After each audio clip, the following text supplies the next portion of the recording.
Do you think it's realistic for someone with awful math skills to be an efficient game developer? All right, so I'll end on that question. We will end the stream on that question. The question is, do you think it is realistic for someone with awful math skills to be an efficient game developer? So that is a very complex question, and I'll talk about it for the next 5 minutes, and I do not claim my answer to be definitive. I'm simply going to say my thoughts on it, and I think other people would have different thoughts on it that may be as good or better than the thoughts that I'm about to give. So you can make an entire game with no math skills at all. Okay, that's just true.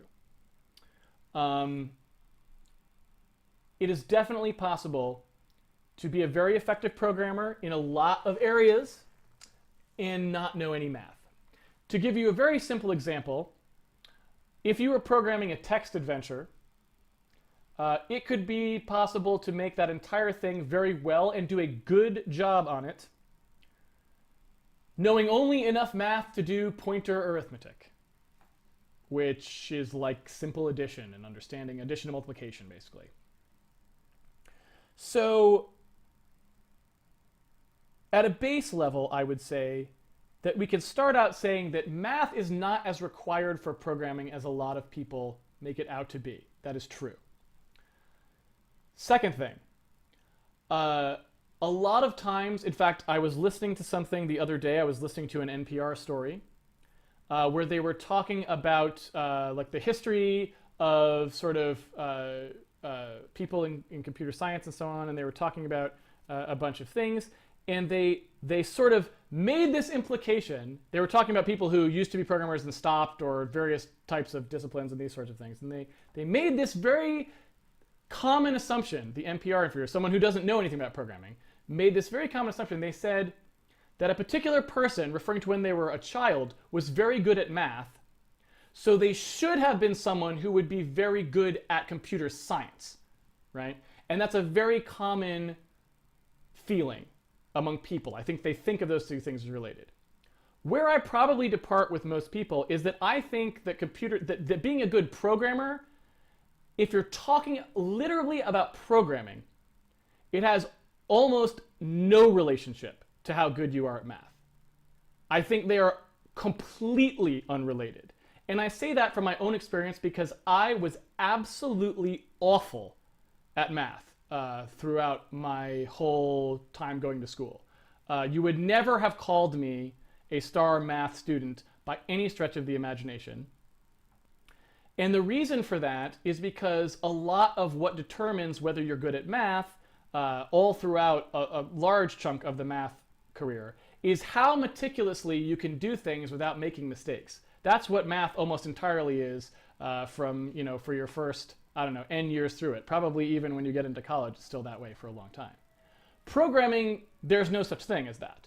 In programming, the computer is doing the work. It's entirely about the logical way in which you break things down, which has a lot more to do about seeing creative analogies in things. It's a lot more like someone who is really good at explaining history, for example.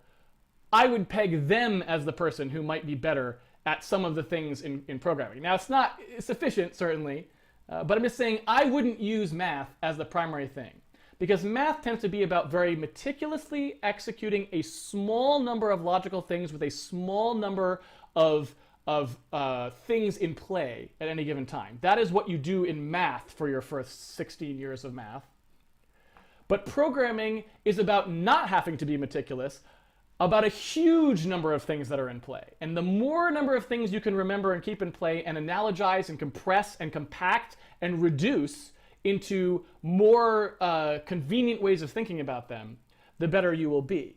Now, other types of math are about these things, right? And so as you get up into higher math, you might say that they're much more related.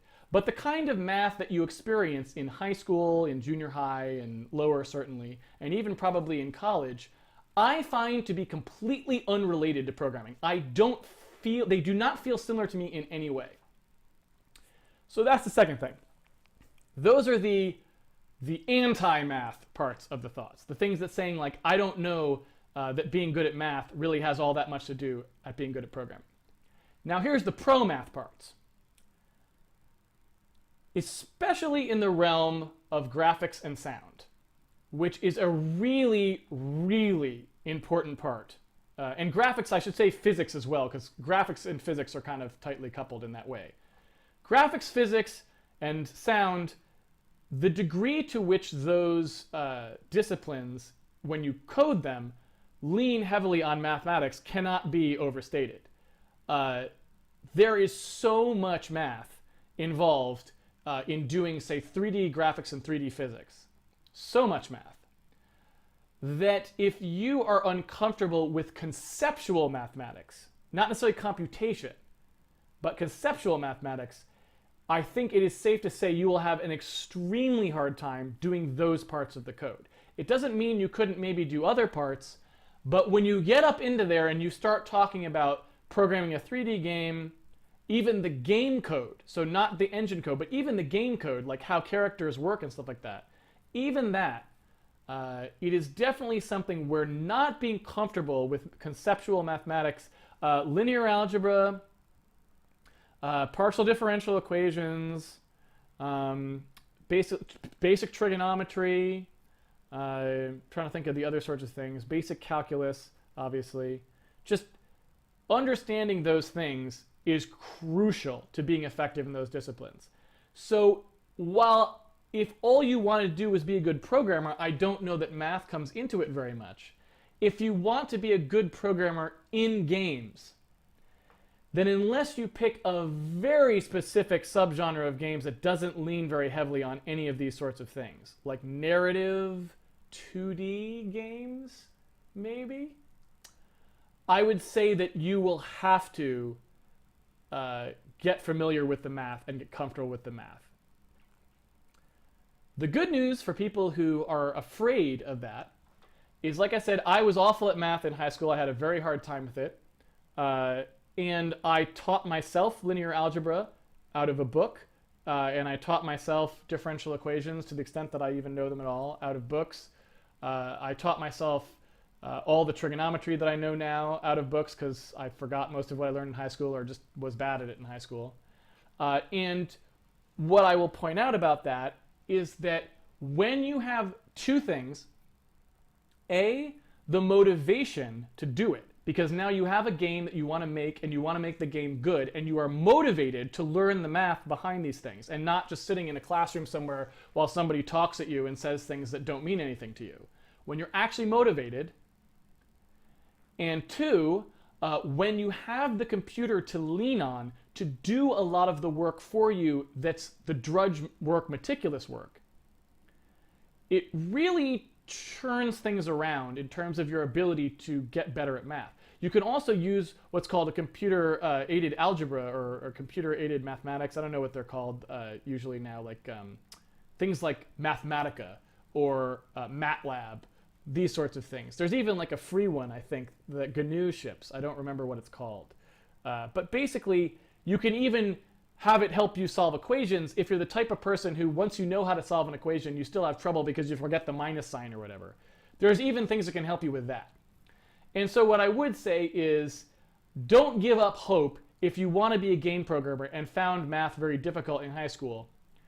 You may find that you are able to go much further in a different setting. I can't promise that you will. You may have just been born bad at math. And if you are, I apologize. There are certain things you just won't be able to do. It's sad, but it might be true.